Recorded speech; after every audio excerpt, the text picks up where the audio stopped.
이번 시간에는 포문을 이용해 프로그램의 흐름을 제어하는 방법에 대해서 알아보겠습니다. 이전에 조건문 if에 대해서 공부했던 것 기억하시나요? 조건문은 주어진 조건에 따라 실행할 코드가 달라진다 개념이었는데요. 이번에는 반복문을 공부해 보겠습니다. 반복문은 비슷하거나 동일한 구문을 반복해서 수행할 수 있는 구문인데요. 쉽게 말해 한 번 작성한 코드가 여러 번 실행되도록 해주는 그런 구문을 반복문이라고 하는 겁니다. 파이썬에서 만들 수 있는 대표적인 반복문은 두 가지입니다. for문과 while문이 그 주인공이고요. 두 반복문은 구조나 동작 방식, 면에서 차이를 보이는 친구들이에요. 그리고 이번 시간에는 for문에 대해서만 이야기해 보겠습니다. for문은 자기가 포함하고 있는 코드를 주어진 데이터 모음의 멤버 수만큼 반복 실행하는 구문입니다. 아래 네모칸 안에 포문의 기본 구조가 나타나 있는데요. 포문을 만들 때는 데이터 모음 자리에 문자열이나 리스트 또는 튜플과 같은 데이터들이 올 수 있습니다. 이 자료형들의 공통점은 여러 개의 멤버들이 순차적으로 인덱스 번호를 통해 관리되고 있다 라는 점인데요. 참고로 이러한 자료형들을 통틀어서 이터러블 객체라고 부르기도 한답니다. 포문을 만들 때는 문자열, 리스트, 튜플 이 중 어떤 것이 사용되더라도 멤버 수만큼 코드 실행을 반복한다 라는 사실에는 변함이 없으니까 상황에 맞게 필요한 것을 사용하시면 되겠습니다. 기본 구조에서 설명하지 않은 게 하나 있죠. 포문에서는 키워드 for 뒤에 변수를 하나 입력하게 되어 있는데요. 포문의 변수는 데이터 모음 안에 멤버를 순서대로 기억하는 역할을 하는 도구입니다. 프로그래머는 이 변수를 통해 반복 코드 안에서 데이터 모음의 멤버를 차례대로 활용할 수가 있어요. 참고로 포문의 구조상 포함된 변수라고 하더라도 어디까지나 이는 변수의 일종이기 때문에 일반 변수와 동일한 이름 짓기 규칙을 따릅니다. 기본적으로 자유롭게 이름을 지어주되 문자, 숫자, 언더스코어 정도만 사용할 수 있고요. 숫자로 시작하게 이름을 지어주면 안 되고요. 뭐 이런 것들 준수해서 작성해 주시면 되겠습니다. 자, 그러면 이해를 돕기 위해서 여기에서는 다음 포문 예제가 어떤 식으로 동작하게 되는지 그 흐름을 단계별로 알려드리도록 하겠습니다. 데이터 모음으로 리스트가 와 있고요. 리스트 멤버들이 다 과일이다 보니까 포문의 변수는 프루츠라고 이름 지어봤어요. 일단 포문이 시작되면 반복의 횟수부터 확인을 하게 됩니다. 데이터 모음으로 멤버가 3개인 리스트가 왔으니까요. 이 포문은 자기가 포함하고 있는 코드를 3회 반복하게 되겠습니다. 그리고 바로 반복이 시작됩니다. 첫 번째 반복 실행이 될 텐데요. 첫 번째 반복할 때는 포문 변수 프루츠가 기억하고 있는 값이 리스트의 첫 번째 멤버인 4가 되겠습니다. 그러면 문자열 포매팅을 통해서 맛있는 과일 사과라는 문자열이 만들어지겠고요. 그 내용을 프린트 함수로 화면에 출력하겠네요. 그렇게 하고 나면 첫 번째 반복 실행은 끝이죠. 자, 그 다음 아직 2번 남았죠? 두 번째 반복 실행이 바로 진행되겠습니다. 이때는 변수 프루츠에 기억된 값이 포도로 바뀌겠죠. 결과적으로 화면에는 맛있는 과일 포도가 출력되겠습니다. 자, 그리고 나서 이제 마지막 세 번째 반복 실행입니다. 프루츠 변수는 자두죠. 따라서 맛있는 과일 자두가 출력이 될 건데요.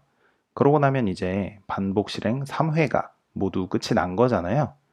이렇게 되면 포문이 할 일을 다 마치게 되는 것이기 때문에 그제서야 포문이 끝이 나고요.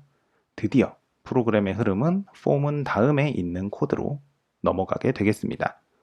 물론 포문 다음에 코드가 하나도 없으면 프로그램 자체가 완전히 끝나겠죠? 네, 어떠세요? 포문의 실행 흐름 그렇게 어렵지는 않죠? 이따가 실습도 할 건데 이때는 리스트 말고 다른 이터러블 객체도 사용해 보도록 하겠습니다. 자, 포문의 기본 사용법을 살펴보았는데요. 실습 전에 하나만 더 얘기하고 넘어가려고 합니다. 파이썬에는 range라는 함수가 존재하는데요. 이 함수는 포문의 단짝으로서 포문의 반복 횟수를 정할 목적으로 곧잘 사용되곤 하는 친구입니다. range 함수에 숫자를 입력하면 입력된 크기만큼의 멤버를 가지는 이터러블 객체가 반환되어서요. 문자열이나 리스트, 튜플 같은 것을 일일이 쓰지 않아도 포문을 쉽게 완성할 수 있어서 무척 편리합니다. 실습을 할 때는 이 친구까지 같이 활용해서 코드를 작성해 볼 테니 함께 잘 따라와 주시면 좋겠습니다. 네, 포문의 실습을 위해서 우리가 잘 알고 있는 이터러블 객체 3가지 유형을 먼저 만들고요. 그 다음에 포문의 기본 구조를 만들어 놓을게요. 문자열, 리스트, 튜플이 우리가 잘 알고 있는 3가지 유형이죠.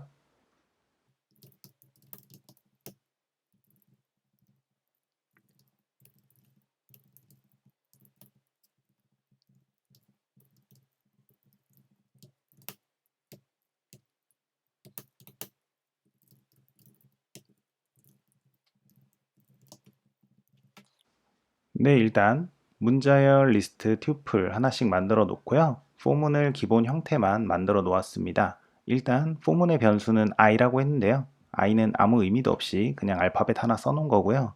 자, 데이터 모음을 차례대로 여기다가 넣어 보도록 하겠습니다. 문자열, 리스트, 튜플이라고 하는 이터러블 데이터들이 하나씩 있고요. 먼저 s부터 이렇게 넣어 볼게요. 그러면 문자열의 문자 개수만큼 헬로가 반복된다 볼 수가 있는데요. 하나, 둘, 셋, 넷, 다섯, 여섯, 일곱, 여덟, 아홉, 10번. 네, 10번 반복이 되겠네요. 네, 그렇죠. 헬로가 10번이 반복이 되고 있습니다. 문자열에서는 문자의 개수가 곧 포문의 반복 횟수이고요. 그 다음 리스트입니다. 지금 리스트는 멤버가 3개 있죠? 멤버가 3개 있는 리스트이기 때문에 3번 반복을 하겠습니다. 맞죠? 자, 그리고 튜플인데요. 튜플을 넣고요. 튜플에는 멤버를 하나만 더 추가해 볼게요. 제가 똑같이 해버려서 4개로 늘렸습니다. 튜플의 멤버는 4개이고 반복도 4번이 된다. 네, 이것이 이터러블 객체를 가지는 포문의 기본 사용법이에요. 변수는 사용해도 되지만 안 해도 됩니다. 다만 구조상 반드시 포함이 되어야 한다인데요. 이 변수, 포문 변수의 역할은 반복을 한 번 할 때마다 이터러블 객체의 멤버를 한 번씩 기억한다예요. 그래서 만약에 제가 튜플로 이렇게 반복을 할 때 i의 값을 일일이 출력하겠다 라고 하면 오 마이 갓 느낌표 이런 순서로 출력이 되겠습니다. 볼까요? 네, 그렇죠. 포문 변수 i의 값이 멤버를 한 번씩 기억을 해서요. 그것을 포문의 내용 안에서 활용할 수가 있다입니다. 그리고 다시 말씀드리지만 이 활용 여부는 본인의 선택이에요. 사용하지 않으셔도 됩니다. 다만 구조상 이 변수는 반드시 있어야 돼요. 네, 아주 간단하죠? 포문의 사용법은 사실상 이게 다입니다. 다만 어떤 이터러블 객체, 문자열 리스트 튜플, 그 외 다른 이터러블 객체 중에 무엇을 사용할 것인가 중요하고요. 그것을 내가 어떻게 활용할 것인가 이것을 잘 결정해서 사용하기만 하면 된다 입니다. 자, 그리고 여기서는 추가로 학습해 볼 거, range 함수를 학습해 볼 텐데요. range 함수는 괄호 안에 값으로 숫자를 하나 받습니다. 예를 들어 5를 넣는다. 이러면 멤버가 5개인 레인지 객체를 만들어줘요. 그리고 레인지 객체라는 것은 이터러블 객체의 일종입니다. 자, 제가 range 5 해가지고 r에다가 기억을 시켰죠. 그러면 r은 멤버를 5개 가지는 이터러블 객체가 되는데요. 이때 range는 0부터 숫자를 채운다 라는 특징을 가집니다. 따라서 range 객체 안에는 0, 1, 2, 3, 4가 이렇게 들어있는 상태예요. 네, 간단하죠? 만약에 0, 1, 2, 3, 4를 순서대로 가지는 이터러블 객체를 내가 직접 손으로 써준다 라고 하면 꽤 귀찮잖아요. 근데 range는 그것을 명령 하나로 한 번에 해결을 해준다 입니다. 자, range는 이렇게 간편하게 사용할 수 있는데요. range의 괄호 안에 값을 어떻게 넣어주냐에 따라서 range는 가지고 있는 값의 개수뿐만 아니라 범위까지도 결정할 수가 있습니다. 자, 지금 숫자 하나만 5라고 써주면 멤버 5개를 가지되 0부터 시작하는 숫자들을 가진다 하잖아요. 근데 만약에 나는 0부터 시작하기 싫어요. 한 5부터 시작하고 싶고요. 5부터 한 11 정도까지 가지고 싶습니다. 이러면 어떻게 되냐? 5부터 10일 전까지 가지고 있는 레인지 객체가 만들어져요. 이터러블 객체죠. 그러면 결과적으로 5, 6, 7, 8, 9, 10 이렇게를 가지게 됩니다. 그렇죠. 숫자 하나만 넣을 때는 0부터 시작해서 개수만큼 가지고요. 숫자 2개를 넣으면 첫 번째 숫자부터 마지막 숫자 전까지를 가지는 레인지가 만들어진다예요. 해서 엄청나게 많은 숫자를 간단하게 표현할 수도 있습니다. 1부터 201 이렇게 써놓으면 1부터 200이죠. 그러면 포문에서는 200회 반복을 할 수가 있게 되는 거예요. 보이시죠? 200회 반복을 하고 있습니다. 해서 우리가 잘 알고 있는 이터러블 객체, 문자열, 리스트, 튜플 등을 이용해서 포문을 만드는 경우도 물론 엄청 많지만 레인지 함수, 이렇게 간편한 레인지 함수를 이용해도 포문을 쉽게 구현할 수 있다는 거 참고하셨으면 좋겠습니다. 자, 그리고 이렇게 포문의 실습은 간단하게 마쳐보도록 하겠습니다. 이번 시간의 내용을 정리합니다. 유용한 반복문, 포문에 대해서 알아봤는데요. 파이썬에서 지원하는 대표적인 반복문, 포문 말고 while문도 있다라고 앞서 언급을 했고요. 다음 영상에서는 while문에 대해서 사용법을 알려드리는 시간 가져보도록 하겠습니다. 그러면 이번 영상 이렇게 마치도록 할게요.